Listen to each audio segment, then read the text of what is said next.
Olá, meus irmãos, Deus os abençoe. Estamos aqui para mais uma conversa e hoje eu quero comentar alguns parágrafos da mensagem Deus em Simplicidade, juntamente com Zacarias capítulo 4, falando a respeito de que o nosso Senhor Jesus Cristo tem edificado a igreja sobre as bases fundamentais de fé na palavra.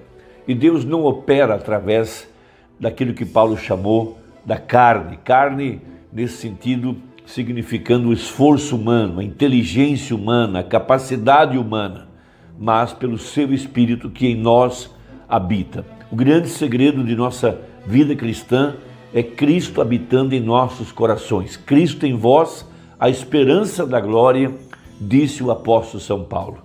E nós estamos vivendo os dias que disse o Senhor Jesus Cristo no capítulo 12 de Daniel, dias de angústia, o que é chamado de a pré-tribulação.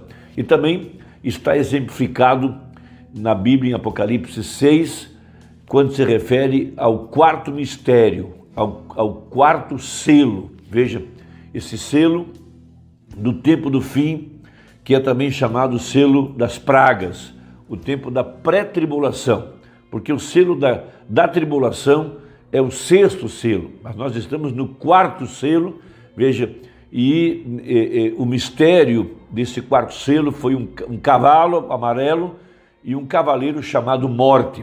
E todos nós sabemos que esse cavaleiro é o anticristo e o falso profeta, e o amarelo é a mistura do branco, do vermelho e do preto que produziu a cor baia, a cor da morte.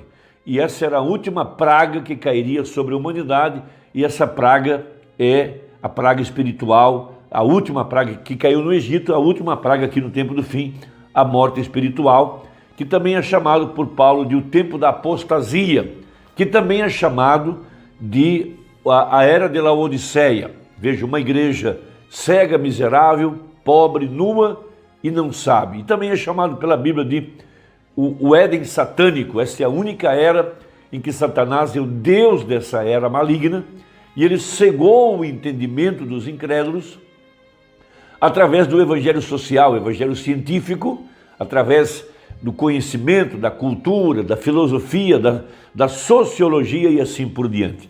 Mas nesse tempo, Deus tem trazido à igreja a mensagem de Malaquias capítulo 4, para preparar a igreja para o desafio dessa hora, o desafio do que foi chamado pelo profeta de o tempo do aperto, não a grande tribulação, mas um aperto. Veja, uma provação que seria trazida para a igreja, porque é necessário que ela seja provada, porque Deus vai mostrar para Satanás que essa terceira Eva não é como aquela de Gênesis, tampouco da igreja que caiu em Nicéia. Veja, ele tem trazido uma igreja, veja, edificada sobre justificação, santificação, batismo com o Espírito Santo e, por conseguinte, a plenitude do Espírito Santo, que é a promessa que nós estamos trabalhando agora, de fé em fé e de glória em glória, sendo transformados na imagem perfeita da palavra, e a promessa é a plenitude do Espírito Santo, de acordo com Zacarias capítulo 2, que Deus derramaria sobre nós a plenitude do Espírito Santo logo depois dos dias do ensinador de justiça, de acordo com Joel 2. Ele enviaria um ensinador de justiça, ele faria cair a chuva temporânea seródia, veja, uma chuva na semeadura e uma chuva para a colheita. E nós estamos agora mesmo no tempo da colheita, veja, uma igreja verdadeira, amadurecida, e que tem agora chegado à plena colheita de acordo com a profecia. Então, a hora que nós estamos vivendo é uma hora que nós não estamos dependendo de nossas forças, de nossa capacidade, porque o fator humano, veja, é um fator de fracasso, é um fator de desânimo, é um fator de pânico, é um fator de medo. Mas nós não estamos olhando para as nossas capacidades ou para a nossa força, estamos olhando para as promessas da palavra. Veja, a exemplo daqueles espias, 12 espias que foram espiar a terra da promessa. Passaram 40 dias espiando, como nós sabemos. Quando eles voltaram, 10 deles carregavam um discurso de desânimo, um discurso de incredulidade, porque eles viram lá os gigantes, as cidades fortificadas e tantas dificuldades, tantos problemas, e eles foram derrotados antes de começarem a batalha.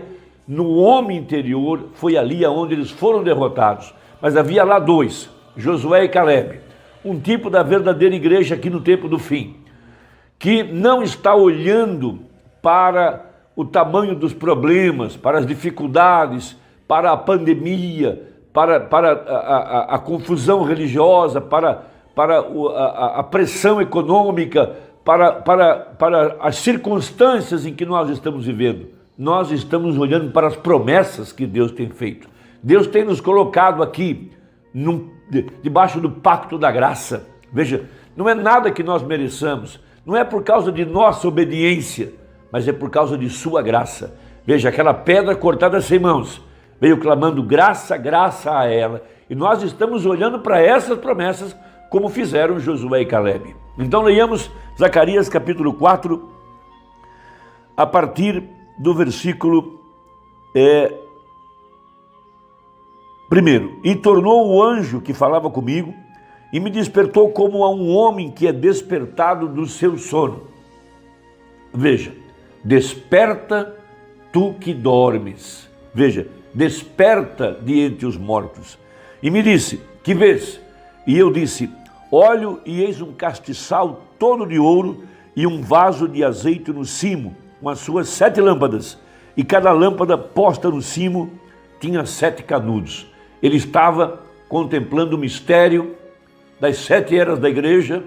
Veja, estava sendo revelado a ele o mistério do poder do Espírito Santo, sustentando essas 7 igrejas de Apocalipse. Muito embora ele viu a visão e não a compreendeu. Mas veja, e por cima dele 2 oliveiras, uma à direita do vaso de azeite e outra à sua esquerda.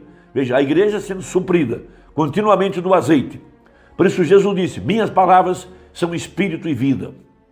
Nós não podemos viver hoje da mensagem do Lutero. Aquele foi um azeite queimado em outro dia. Tampouco podemos viver da mensagem de Wesley. Foi azeite queimado em outro dia.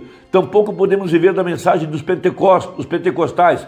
Foi azeite queimado em outro dia. Temos que viver do azeite de nosso dia. Esse é o dia da pedra angular. Esse é os dias da vinda do leão da tribo de Judá em Apocalipse 5. Veja, uma era efesiana, uma igreja sendo liderada pela revelação, sendo liderada pela mensagem profética de Malaquias 4, voltando ao primeiro dia, onde aquela igreja estava ungida com a unção poderosa do leão da tribo de Judá, o grande conquistador, Jesus Cristo, que desceu do céu em Apocalipse 10, com um livro na mão, e esse livro é um título de propriedade. Veja, para agora expulsar o invasor, expulsar Satanás e reclamar os direitos de redenção. É aí onde está a verdadeira igreja. Que dia glorioso estamos vivendo. Veja, seguindo a leitura, e falei e disse ao anjo que falava comigo, dizendo, Senhor meu, que é isto? Então respondeu o anjo que falava comigo e me disse, não sabes tu o que isto é? E eu disse, não, Senhor meu. Veja, ele não pôde compreender a profecia, porque não lhe foi revelado. Veja, nenhum dos profetas da antiguidade, nenhum dos sábios da antiguidade pôde conhecer o mistério, veja, daquilo que estava escondido dentro ou na parte de trás da mente de Deus, o mistério que era a sua igreja. Veja, esse mistério foi escondido. Veja, era o segredo que Deus tinha na parte de trás de sua mente.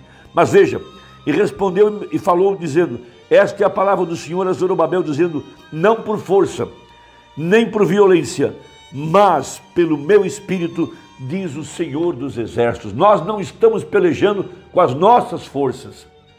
A nossa força, ela falha, ela é humana, mas veja, é o Espírito quem peleja por nós. Esta é uma obra santa, é uma obra de Deus, é uma obra prometida na Bíblia. Estes dias em que nós estamos vivendo, é o tempo da restauração completa de tudo aquilo que Adão perdeu, é o tempo da restauração da árvore noiva, é o tempo da estatura de um varão perfeito, é o tempo do poder da palavra falada, que seria restaurada a verdadeira igreja. Esses são mistérios que estavam escondidos dentro da Bíblia. Então veja, esse é o tempo da restauração completa de toda a palavra. A igreja agora tendo acesso aos mistérios escondidos dessa civilização de fé, dessa civilização que vive de fé na palavra. Veja, a verdadeira igreja, ela não vai falhar aonde Eva falhou. Eva deixou a palavra para seguir o evangelho científico. Veja, a igreja de Niceia, a segunda Eva, ela falhou para seguir as interpretações teológicas. Veja, ela substituiu Jesus pela Trindade. Mas agora a verdadeira igreja, nesse tempo de restauração, nesse tempo bendito, aonde a pedra de coroa tem descido do céu, e ela tem clamado graça, graça a ela. Esse é o tempo da restauração completa, aonde a palavra estaria vivendo outra vez em carne humana, como foi no passado. Veja, tudo está sendo sacudido. A única coisa que não ruirá, que não cairá, é o reino de Deus, porque passarão céus e terra e a sua palavra não há de passar. Então veja, o irmão Branham, tomando esses versos na mensagem Deus em Simplicidade, a partir do parágrafo 171, ele fala a respeito de Moisés, quando ele saiu para libertar o povo. Veja, ali estava ele, um homem de 80 anos, agora já com suas barbas grisalhas. Veja, um homem agora descendo em direção ao Egito. Se alguém lhe perguntasse, aonde você vai, Moisés? Ele diria, eu vou invadir um país. O que você acha de um homem de 80 anos invadindo a maior potência bélica, a maior potência econômica, financeira daqueles dias, o Egito? Você pensaria, esse homem certamente está fora de si. Mas veja, ele não desceu com armas humanas, nossas armas não são carnais. Ele desceu lá com o poder da palavra falada. Ele era um profeta e Deus estava dentro dele. Essa é a mesma coisa que nós estamos desfrutando nessa hora. Veja, lá foi um profeta no primeiro êxodo e Deus enviou a coluna de fogo. Sim, aqui também Deus tem enviado no terceiro êxodo um profeta e tem trazido a coluna de fogo para vindicá-lo. É a mesmíssima escritura, amados, para essa hora que nós estamos vivendo. Veja, e quando ele trouxe libertação para o povo lá, ele enviou um simples ser humano, nascido de uma família simples, num bando de escravos. Ó, que coisa, que Deus ele é, revelando-se em simplicidade. Veja, agora notem, ele fez o que? Ele fez que ele fosse treinado em sabedoria mundana, de modo que pudesse falhar. Moisés falhou aos 40 anos, veja, e mostrar que não é por meio de sabedoria que chegaremos a ser libertos. É por fé que somos libertos. Que coisa gloriosa para esta hora. Veja, ele o deixou ir e adquirir tal instrução que podia ensinar sabedoria aos egípcios. Ele era tão inteligente, Deus estava com aquela família simples, que não sabia talvez nem assinar o próprio nome. E Moisés foi instruído ao nível mais elevado, com tão grande cultura, que podia ensinar sabedoria aos professores. Ele podia ensinar os gênios, sim, e Deus deixou-o ficar daquele jeito, de modo que pudesse mostrar-se em humildade, para mostrar que sabedoria não tem nada a ver com isso, sabedoria humana. E Moisés falhou miseravelmente em sua genialidade, e Deus o deixou ficar daquele jeito, para seu propósito, de modo que falhasse. E ele falhou e caiu, assim para mostrar, veja, não por força, nem por violência. Veja, não pela sabedoria do Egito, não pela sabedoria de nossas escolas, não pela força de nossos seminários, não pela qualidade de nossas organizações, não pela força do nosso ensino escolar, mas pelo meu espírito, diz Deus. Veja, sua sabedoria estava definhada e nas últimas, quando ele encontrou Deus na sarça ardente lá, ele tirou os sapatos e se rebaixou em humildade e esqueceu tudo acerca de sua sabedoria. Veja, é aonde nós estamos. Deus quer uma igreja edificada em fé na sua palavra, que não esteja confiando em suas próprias forças, não esteja confiando em sua própria capacidade, mas está confiando nas promessas que Deus tem feito para a igreja nesse dia. Ele disse, não por força, não por violência, mas pelo meu espírito. É assim que nós chegaremos, veja, a vencer cada desafio desse dia. Chegaremos a vencer cada praga, cada dificuldade, cada obstáculo, cada crise cada ataque do diabo, porque somos uma igreja predestinada, uma igreja verdadeira. Irmão, que Deus fortaleça teu coração. Até a próxima, se Deus quiser, em nome de Jesus. Amém.